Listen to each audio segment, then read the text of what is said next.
Good day, and thank you for standing by. Welcome to the Q2 2025 Evergy Inc. earnings conference call. At this time, all participants are in a listen-only mode. After the speaker's presentation, there will be a question-and-answer session. To ask a question during the session, you will need to press star 11 on your telephone. You will then hear an automated message advising your hand is raised. To withdraw your question, please press star 11 again. Please be advised that today's conference is being recorded. I would now like to hand the conference over to your first speaker today, Peter Flynn, Senior Director of Investor Relations and Insurance. Please go ahead. Thank you, Shannon. Good morning, everyone. Welcome to Evergy's second quarter 2025 earnings conference call. Our webcast slides and supplemental financial information are available on our investor relations website at investors.evergy.com. Today's discussion will include forward-looking information. Slide 2 and the disclosures in our SEC filings contain a list of some of the factors that could cause future results to differ materially from our expectations. They also include additional information on our non-GAAP financial measures. Joining us on today's call are David Campbell, Chairman and Chief Executive Officer, and Brian Buckler, Executive Vice President and Chief Financial Officer. David will cover second quarter highlights and provide updates on economic development activities, recent regulatory outcomes, and our generation plans. Brian will cover in more detail our second quarter results, retail sales trends, and our financial outlook. Other members of management are with us and will be available during the Q&A portion of the call. I will now turn the call over to David. Thanks, Pete, and good morning, everyone. I will begin on slide 5. This morning, we are pleased to report second quarter adjusted earnings of 82 cents per share, exceeding our internal budget for the quarter and overcoming approximately 9 cents of unfavorable weather. Our results through June put us on target for the midpoint of full year 2025 adjusted EPS guidance of $3.92 to $4.12 per share. Brian will discuss the year-over-year quarterly earnings drivers in more details in his remarks. In terms of reliability, we've demonstrated strong performance through the first half of the year. Our average outage duration or frequency, as measured by SAIDI and SAIFI, are trending favorably relative to our targets, demonstrating the benefits of our continued grid investments and the hard work of our transmission and distribution teams. I'd also like to recognize our generation team for the strong operational performance of the nuclear, fossil, and renewables fleet during the first 6 months of the year. We achieved several important regulatory milestones in the second quarter, demonstrating the collaborative regulatory environments in which we operate. In Kansas, the Kansas Corporation Commission approved settlement agreements in our predetermination requests to construct new natural gas plants and a solar farm, and we filed a unanimous settlement agreement in our Kansas Central rate case. In Missouri, the Missouri Public Service Commission approved settlement agreements for our certificates of convenience and necessity, or CCNs, for new natural gas plants and 2 solar farms. These outcomes reflect continued success in finding broad-based alignment with stakeholders to support economic development and advance our all-of-the-above generation strategy, always with a focus on our strategic pillars of affordability, reliability, and sustainability for our customers and communities. We are reaffirming our long-term growth target of 4% to 6% through 2029 based on the 2025 midpoint of $4.02 per share. From 2026 to 2029, we anticipate being in the top half of this guidance range relative to the 2025 baseline, with significant additional tailwinds from potential large new customers and investments to serve them. Moving on to slide 6, we were pleased to reach a unanimous settlement agreement with stakeholders in our pending Kansas Central rate case, which, if approved by the KCC, would provide a balanced outcome for customers and for all parties. The settlement provides for a net revenue increase of $128 million. While the black box settlement does not explicitly address return on equity or capital structure, it specifies a 9.7% return on equity to be utilized in transmission delivery charge filings. The settlement also includes a provision implementing earnings review surveillance reports. Beginning in March of next year and until the next rate case, Evergy will file annually a surveillance report detailing Kansas Central's earned return. Similar to the mechanism in place after the 2018 merger, if our earned return is higher than authorized, excess earnings will be shared 50-50 between customers and the company. While the returns at Kansas Central have historically been below authorized levels, this provision reflects the potential for improvement in earned ROEs as Panasonic ramps up its production. If approved, we believe this settlement achieves a balanced outcome. And as we enter a new era of growth and investment, we remain committed to affordability and reliability. There is a clear need to invest in grid modernization to replace aging infrastructure and support reliability, as well as in new generation resources that support higher capacity margin requirements in the Southwest Power Pool and coincide with load ramps from potential large new customers, whose load profiles will allow us to spread system costs over a broader base. Appropriately timing our requests to recover our investments remains critical to our success as a company, and we will continue to be thoughtful in our pace of capital expenditures relative to our peers and in relation to load growth coming onto our system. We'd like to thank KCC staff, CURB, industrial customers, and many others for their participation and willingness to work toward this agreement. We anticipate an order from the KCC by September 29. Slide 7 describes our expanding 15 gigawatt plus economic development pipeline in greater detail. Reflecting the geographic advantages of our region, the overall pipeline is strong in both Kansas and Missouri. We are well positioned to continue to attract economic development. Relative to our size, our backlog is one of the most robust in the country, a testament to the competitiveness and vitality of our states. Focusing on the top 3 categories from the pipeline, we outline a 4 to 6 gigawatt opportunity of new large customer load that represents the most active part of our queue. Serving these customers will provide regional and community benefits in Kansas and Missouri through a robust digital economy, construction jobs, permanent jobs, and a significantly expanded tax base. And by attracting and serving these large load customers, we can further enhance affordability by distributing system costs across a broader load base. Our team is working closely with these customers to develop and implement transmission and generation solutions to serve their expected ramp rates over the coming years. We are confident that we will be successful in winning and serving a large portion of this queue, which will in turn transform the size and growth of our company and enhance the economic prosperity of our region.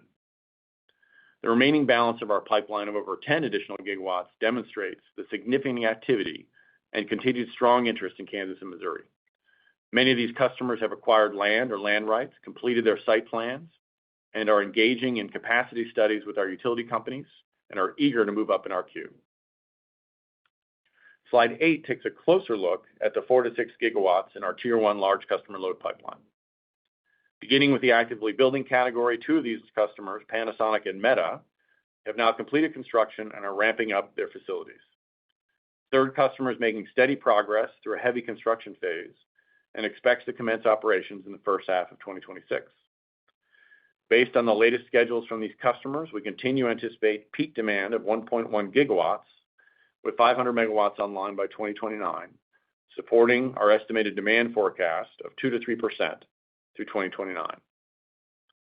Regarding Panasonic, we were excited to attend their grand opening in July in DeSoto, Kansas.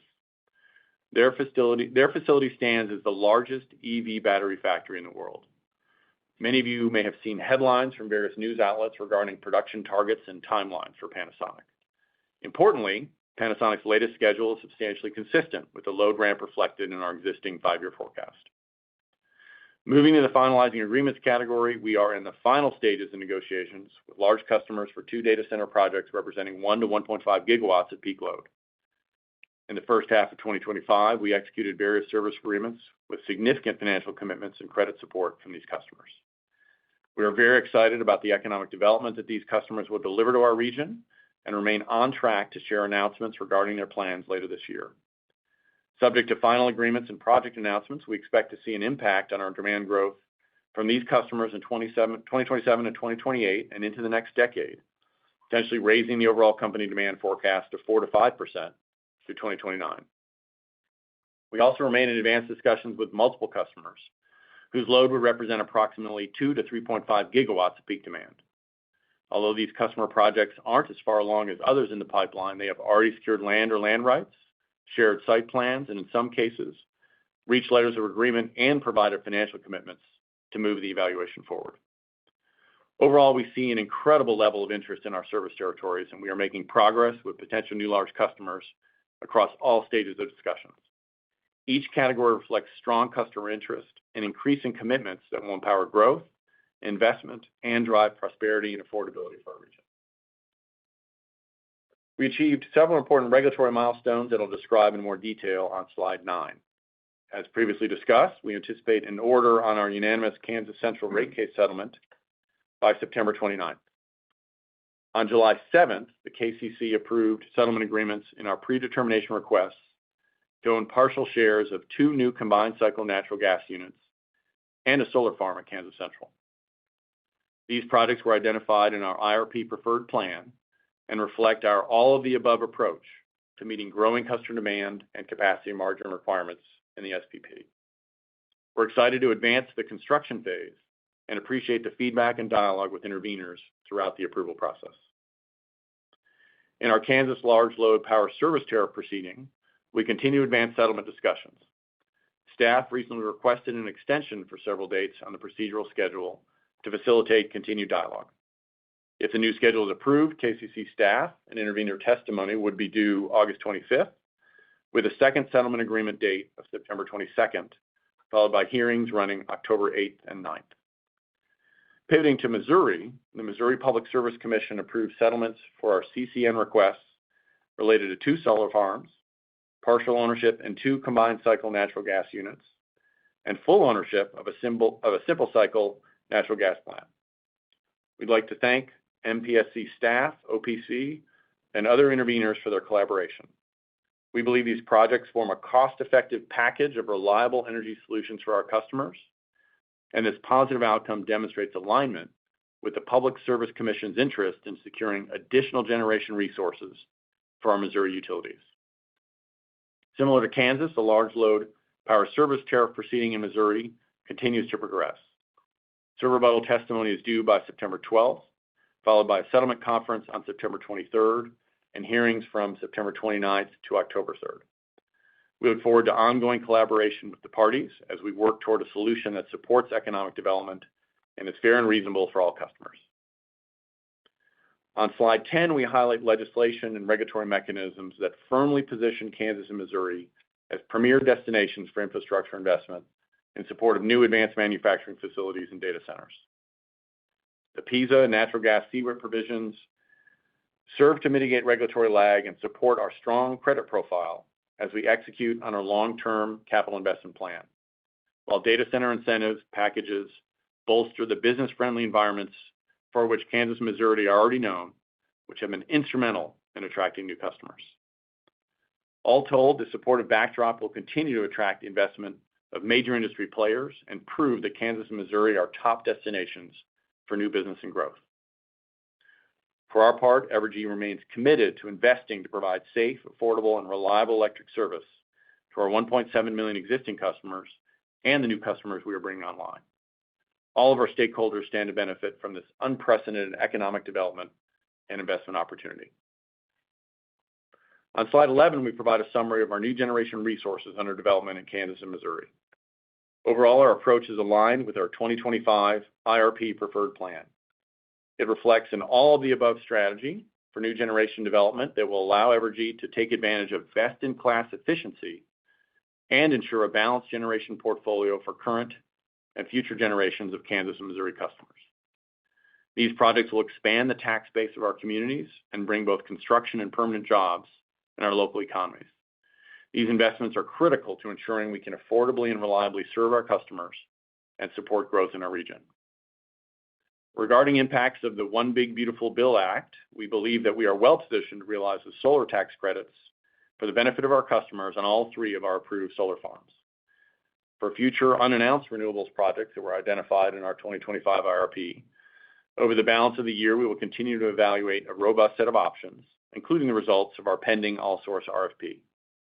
As part of this review, we will also assess the additional natural gas and storage additions that were identified in the most recent RFP, as well as retirement timelines. Our expectations for the go-forward plan will be reflected in the capital plan update that we will provide during the year-end call in February and in future IRP updates. As we develop solutions to meet the generation capacity needs of our customers, we are committed to a flexible approach that evaluates multiple scenarios and incorporates stakeholder feedback with an ultimate goal of ensuring reliability and affordability for our customers. I'll conclude my remarks with slide 12, which highlights the core tenets of our strategy.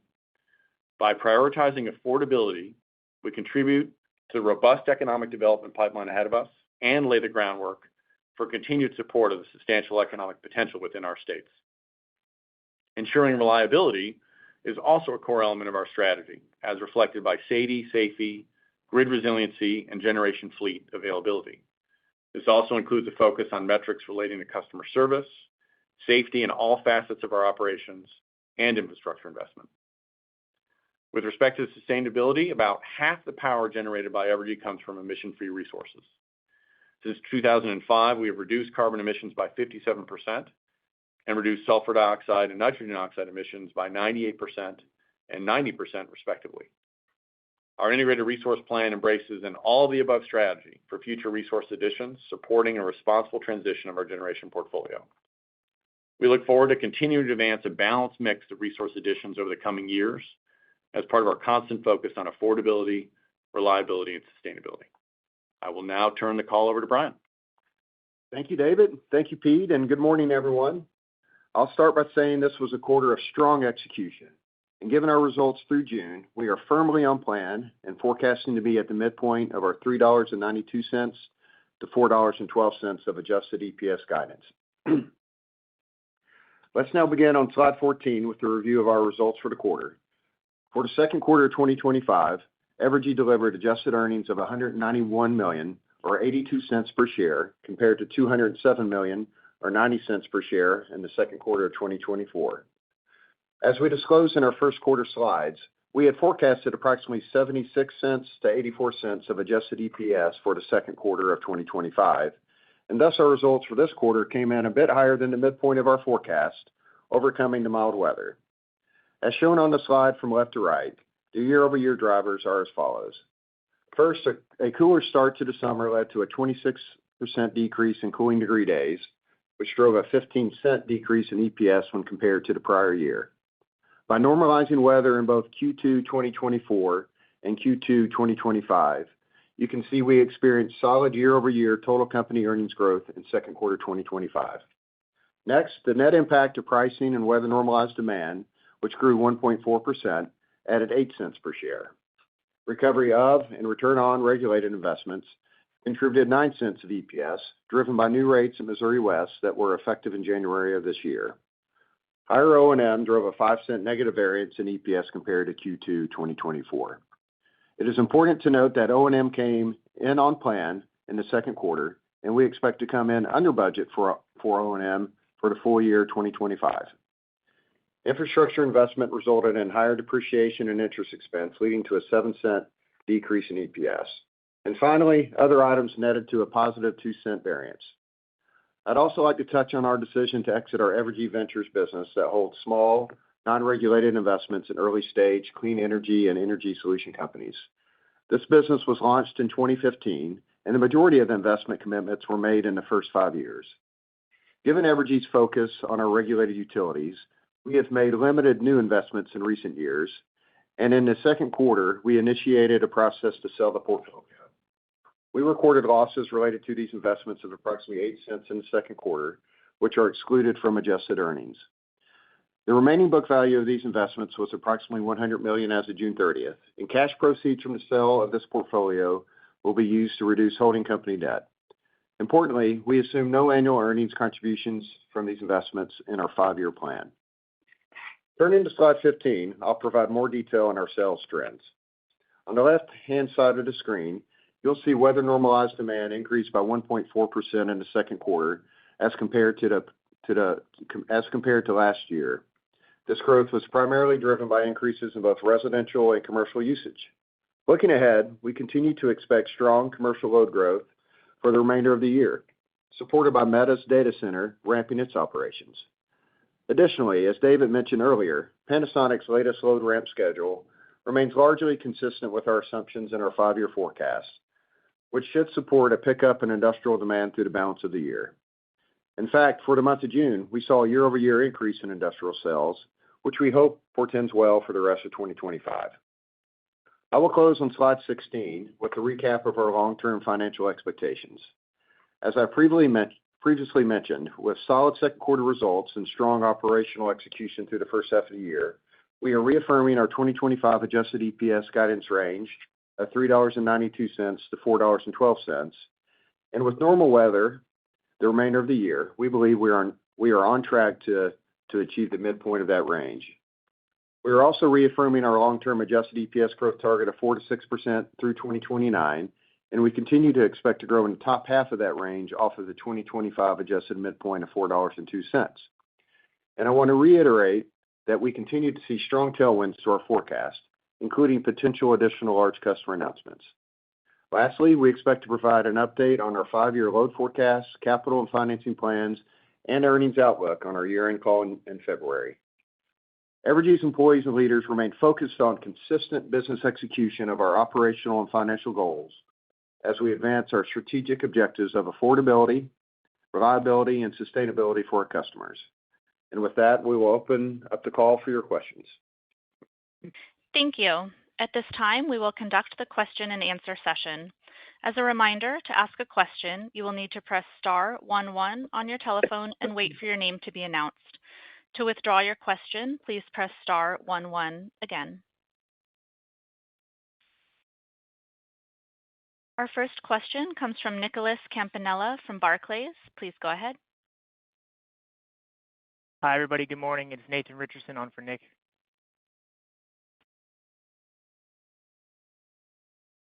Can you hear me? I can hear you. Please stand by 1 second.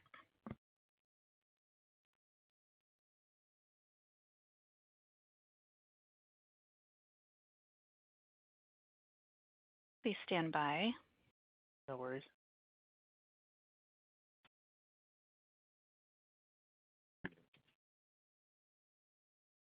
Shannon, can you test the microphone, please? Yes. Can you hear me? We hear you now. Thank you. Okay. Go ahead, Nicholas. Hi, everybody. Good morning. It's Nathan Richardson on for Nick. Good morning. Good morning. So I was just wondering if you could expand a little bit on how you're thinking about the timing to de-risk equity needs beyond 25, and would you do something this year like a forward or something along those lines if you saw the opportunity? Sure. I'll open and hand it to Brian. You'll recall from our last quarter call that we described that no planned equity raise in 2025 and roughly $600 million per year in 26 and 27. And we laid out in this slide deck again the anticipated cumulative $2.8 billion need. Obviously, we've seen that our peers have used a variety of tools, including ATMs and others. So we think we got a lot of flexibility in how we approach it. We probably continue to think about it in terms of that size and timeline. But Brian, anything you'd add? Yeah, no, I think that's absolutely right. We have been patient accessing the equity markets until we made progress on our 2025 initiatives and continue to feel confident in the tailwinds for our stock valuation. But as David said, all that being said, we'll consider chipping away at our equity needs in the months ahead, kind of under our preferred ratable ATM program, that would have forward sales. And as David mentioned, just as a reminder, we have no need to settle equity here in 2025. Thank you. That's helpful. And then on Panasonic, you mentioned in the prepared remarks that the schedule is on track with your expectations. But if they were to not ramp within your expectations, how could that impact 4 to 5% load growth? And is that still achievable if they were to ramp at a lower level than you expect currently? So I attended the grand opening of Panasonic in July. It's an extremely impressive facility. They describe as the largest EV battery plant in the world. And having seen it, I believe it. Our forecast is in line with what they've described with us recently and affirmed. It's a very big investment that they've made. So obviously they want to start generating from there. But to get at your question, we've got, as we've described, a very robust economic development pipeline. And when you look across the broad set of our customer base, we've only included in our forward outlook and the guidance we've provided up to now at 2 to 3% of load growth through 2029. We've described how the second category of customers in finalizing agreements, if we add those, would get us to 4 to 5%, that we have not yet included them in our forward outlook. So overall, what I describe is that we've got a lot of tailwinds overall with respect to demand growth potential. And any given customer, if it has a shift in its ramp rates or otherwise, we've got a robust portfolio and a lot of customers in the queue, of course, who are stand ready and eager, hoping to move up if they can. But overall, I describe that we see tailwinds for overall load forecast. I'd emphasize that what we include up to now is only the 2 to 3% load growth through 29. Understood. Thank you very much for the time. Thank you. Thank you. Our next question comes from Julian Smith from Jefferies. Please go ahead. Hi, team. This is Tanner on for Julian. Good morning. Just a question here on the balance of the large load customer pipeline. You point to the potential to address a portion of that 10 gigs before 2030.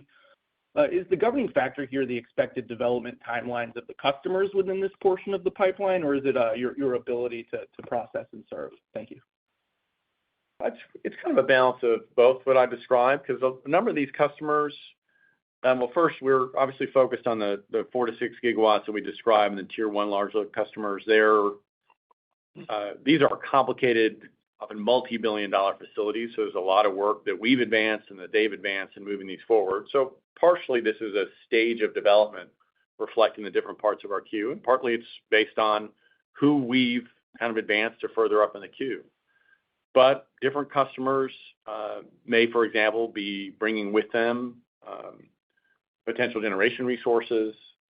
The more flexibility they have, then that raises potential. So I describe it as the first 4 to 6 gigawatts are the ones we're in the most advanced discussions. We've reached agreements with them. They've advancing their infrastructure. We're advancing ours. They've posted significant financial commitments to us with significant credit support. And the remainder of the pipeline are folks who stand ready if, for whatever reason, we don't expect it to happen, if any of those customers are unable to move forward. But the more flexibility they bring, the more resource potential they have, that's potential upside from there. Great. And then just lastly, on the earnings review surveillance with the Kansas Central rate case, as you're improving your earned return profile in the state, prospectively, should we view this kind of 50-50 proportionate share for over earnings as precedent setting for future proceedings, or is this a near-term mechanism for this very current high load growth phase you're in? It's an astute question. So it is the way the mechanism formally works is it's established between now and the next rate case. So within the four walls of the agreement, it applies between the next rate case. Sort of inarguably, it is a settlement and it reflects a precedent. It doesn't mean that it's going to dictate what's going forward. What I said it's a positive is that historically Kansas Central has been a jurisdiction that has not achieved its authorized returns. It's had some lag. And in the post-merger phase, for example, we had a mechanism like this in place. It didn't end up being operative for Kansas Central because it wasn't earning. So it would be a real positive for that jurisdiction to achieve its authorized levels. So it's a win-win for all concerned if we end up in a 50-50 sharing posture. Fantastic. Thank you very much. Thank you. Thank you. Our next question comes from Travis Miller from Morningstar. Please go ahead. Good morning. Thank you. Good morning, Travis. Just a quick one, I think, in terms of the numbers. The 8.5% rate-based growth, does that now include those gas plants and solar, or is there upside to 8.5%? So it's a good question. The 8.5% reflects the rate-based growth associated with the $17.5 billion capital plan that we've laid out, and the details of that by year are laid out in the appendix. You'll see that the relative share of that capital plan is a little more weighted towards the out years as we ramp up some of our investments. But relative to our most recent integrated resource plan, it only includes a discrete number of investments. And to make that clear to everyone, we've actually laid it out on a slide. It's on slide 21, which lays out the different generation projects in our IRP. And there's actually a column specifying whether it's in the capital plan or not.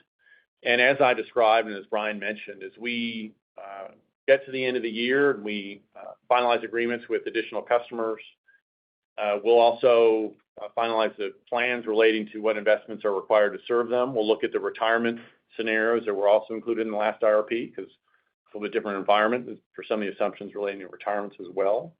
But overall, we expect as part of the year-end update and the year-end call in February to talk about our new load forecasts, the incremental investments that will be required to serve them, so as part of an updated 5-year capital plan, and the related earnings impact. So there's, it'll change some from what's in the slide in 21, because we'll look at that full set of inputs. But as Brian described, there's significant additional tailwinds with respect to load growth, and there'll be investments to serve that load. And overall, it's a great story, we think, for the prosperity of our region, the growth of our company, and the growth of our communities. Okay, so just to summarize here, if I'm looking at those two slides, the gas plants and the solar plants are included. The ones for which, right. Yeah, the ones for which we received predetermination, favorable outcome, predetermination CCN. Yep, those are in there. And some other plants that have not yet gone through the proceedings are also included in the plan. The bulk of the resources that haven't yet gone through approvals are not yet in the plan. Okay. Very good. And then just conceptually, and I know you said multiple times here that you'll update all this, but just conceptually, the difference between that 8.5% rate-based growth and the 4 to 6% EPS growth, is there a big piece missing? And obviously there's a finance drag, but should we anticipate an update that brings those closer? Obviously the earnings going up. Yeah, we've described in it. We described that from this year onward, we expect to be in the top half of the 4 to 6% range. You'll see in our capital plan, as I mentioned, that the level of capital investment ramps 27, 28, 29 in particular. That's also laid out year by year in the appendix in slide 22. So our overall average 8.5% rate-based growth is higher. That's the average rate, but it's lower in the early years and higher in the out years. So it's partly a reflection of our earnings growth target. We haven't described kinks in the line or otherwise. But we do think, as Brian described, between the additional customers we'll see, the investments to serve them, some tailwinds that we are hopeful we'll be able to describe in that year-end call, all reflecting growth and opportunities for our customers and communities. So it's a dynamic that reflects sort of the pacing and schedule of capital investments, and our wanting to make sure we got high confidence that we're achieving them, and we've shown an integrated growth rate, but we look forward to giving an update on that in the year-end call. Sure. Okay. I appreciate that. And then one higher level one, you got a couple different moving parts here in terms of the load coming on. Now you've got this pretty good sight on the generation build. At what point is the system, does this now balance the entire system? You perhaps had the generation shortage, maybe had a demand over coming on faster than expected. Or do you now see the system balanced over the next 3 to 4 years? Well, we're in a really dynamic environment. So obviously, even in a range of 4 to 6 gigawatts, we're a company that total peak demand in the summer is in the 10.5 gigawatt range. So in a 2 gigawatt range is a pretty dynamic element. So we have a really thorough process in our company of looking at the related long-term elements that are going to be important for that balance. So total customer load, generation needed to serve, the transmission and distribution infrastructure to serve. Those are 3 parallel long lead time paths that you want to get synced up, and I think we've got a robust process for looking at it. So yes, we anticipate what we described in the year-end call is going to reflect a balanced approach to serve the announced customers that we've seen, and we've built some flexibility into our system to accommodate the ranges that might result. But that's the magic of the situation we're in. That's the reason why we're hired to do the jobs we do, is to strike that balance. It was a simpler process when load growth was 0.5% to 1% a year, as it was for, we were fortunate to have growth, but in some jurisdictions it was flat. Now it's a more dynamic environment with the level of growth we're seeing, but we absolutely believe that we can achieve that balance. But we also know that we have to stay nimble and work with our customers at the same time to strike that balance. Because one of the exciting things is that customers, and you've seen one of our large customers announced, for example, a renewables investment they were supporting at the time. If we line up the capacity for it, that allows some balancing even as we work with our customers on it. And that will be an important feature, particularly for the folks who are in the balance of our pipeline as we look at options. So yes, it's a system that will be in balance, but it's certainly a dynamic environment. But we believe that we have a plan, a robust plan that will be able to ensure that we can serve the new customers that come on. Sure thing. Yes. No, I appreciate it. That's all I had. Thanks. Thank you. Thanks, Travis. Thank you.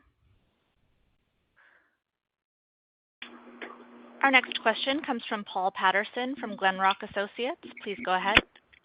Hey, good morning. Morning, Paul. Great. On the large load slides that you provide us, I'm just sort of wondering, in the finalizing agreements, and I guess in advanced discussions, how much do these large load proceedings, the tariff ones, at the respective commissions play into the finalizing, or how should we think of the pipeline and the potential impact? I noticed that staff, and I think it was Missouri, wasn't completely on board. I know you guys are in discussions, or it sounds like you guys are. So my question sort of is A, how much do these large loads look at this thing as sort of a gating factor? And then B, how do you think about the settlement discussions that are underway in the respective commissions? That's a great question, Paul. We are far advanced in discussions with especially the customers in the actively building category, but also in the finalizing agreements category. We disclosed that we've had $200 million of financial commitments from the customers in the finalizing agreements category. So they are advancing significant work. We're advancing significant work with backing from the customers. So it's not a gating item to starting anything. I think it's an important input, fair to say, and we described it that way really for the last couple of calls. So we always expected announcements from these incremental, the additional customers by year end, because one of the inputs they're looking at is a large load power service tariff proceeding. But as you know, from the broader environment that we're working under in the U.S., there's such high demand for power infrastructure to support data centers that they're not waiting. They're moving forward, and we're seeing significant activity and the financial backing to support it on their side and supporting the work we're doing. So it's an important input, as it would be for any customer, but the work's advancing in parallel. We still anticipate announcements by year end, and we think one of the inputs to that timeline is the proceedings. We are in settlement discussions that are active in the Kansas side. We've been promising discussions. And we laid out the schedule in the script and in the slides as to when those will proceed. But we think the discussions have been constructive, and we're certainly going to push forward and seek to find a settlement. Okay, and Missouri is pretty similar? It is. Kansas is a little ahead in the settlement discussion timeline. If neither side reaches settlements, then the hearings will start getting on a pretty parallel path. But Kansas is first in terms of the settlement discussion timeline. Okay. And then, with respect to renewables, I'm just wondering, as you know, there's been a lot of activity from the new administration in various agencies. Is there any of the stuff that's approved that's subject to any additional federal permitting or approvals? Whether it's Department of Interior, Transportation. Do you follow me? It seems like there's a considerable effort at the administration that seems to be calling at least some of these projects into question, and it seems somewhat aggressive, frankly. So I was just wondering if you could comment on how your projects are, in that slide, vis-a-vis. Sure. Vis-a-vis the OBBBA and federal rules? Well, vis-a-vis the federal activity that we're seeing. In other words, if there's any sort of, permitting or approval process at any of the respective agencies. And with respect to the Treasury, I guess we'll find out what kind of guidance they're going to be giving. I'm sure you guys are aware of that as well. So, yes. So just, how should we think about that and your pipeline? It sounds like the stuff that you guys haven't, that's in the RFP process, et cetera, if I'm not wrong, is you're very flexible on. If things change, and you'll address them accordingly. But I'm just sort of wondering about the stuff that sort of is kind of in the birthing process, for lack of a better word. Yep. We believe that the 3 solar projects that have been approved in the Kansas and Missouri proceedings will qualify under the OBBA, given the work that's already advanced, so that we believe they'll qualify under the rules. So the other projects that are listed on slide 21 in the renewables category, as you noted, and as I mentioned in my comments, we do think we have a robust set of options. So we'll respond to the evolving rules. The executive order dictated a follow-up later this summer, so we'll see what comes out from the federal government and what the eligibility is. We have a range of projects that we think would qualify, but we've got some alternatives. And as you know, storage, for example, is it's got a little more likely to have more qualification criteria, so it's possible if the rules come out to be more of a balance towards storage. Our plan has got a pretty diverse mix, so we'll respond to what the rules are. We do feel good about those 3 solar projects that have been approved, and we think we've got a robust set of options to respond. So with respect to our forward plan, even in consideration of some of the uncertainties relating to renewables, we feel good about the prospects of serving the large new customers and the tailwinds overall with respect to the potential the investments that will be needed to serve those customers and the overall impact on the plan. Okay, and so with respect to those solar projects that are approved, there's no more federal approvals or permitting or anything associated with that? Is that correct? Yeah, we believe they qualify under the rules they stand now. Then I will not. I suppose it's possible those could continue to evolve, but given the terms of the OBBBA and even of the executive order, we believe those 3 projects qualify. Of course, we'll respond to the environment, but we feel good about those 3 projects. And for the rest of the projects, we'll respond to what the rules are, and we've got a lot of alternatives. Awesome. Thanks so much, guys. Thank you. Thank you. Our next question comes from Amber Zhao from Citi. Please go ahead. I think it's Ryan Levine with Citi. Couple quick questions just around your gas generation build-out. What's the labor ramp and EPC strategy for the new gas generation building, and any color you could share around confidence to achieve the COD target? So we have some of those terms are confidential, but we're working with a leading EPC provider, and we feel good about our contractual terms and the overall approach to building these plants. So we're part of the predetermination process and laying those out, and work closely with that EPC provider in their labor strategy. They're a very seasoned player with a lot of experience in building plants across the U.S. We benefit in our region from access to a skilled workforce, a cost-effective workforce, and geographically, we're positioned in the sort of the epicenter of EPC capability, as Black & Veatch, Burns & McDonnell, and Kiewit's Power Division are all headquartered here in Kansas City. So we have a group that's dedicated to that has advanced those projects moving forward, and we've worked closely with the EPC provider with the predetermination and CCN approvals in hand, moving forward with them. So we feel good about the COD dates. I've been around new construction build in my past. So you need to make sure you've got a robust partnership and oversight process with those EPC providers. I believe we have that. And these are technologies that are known.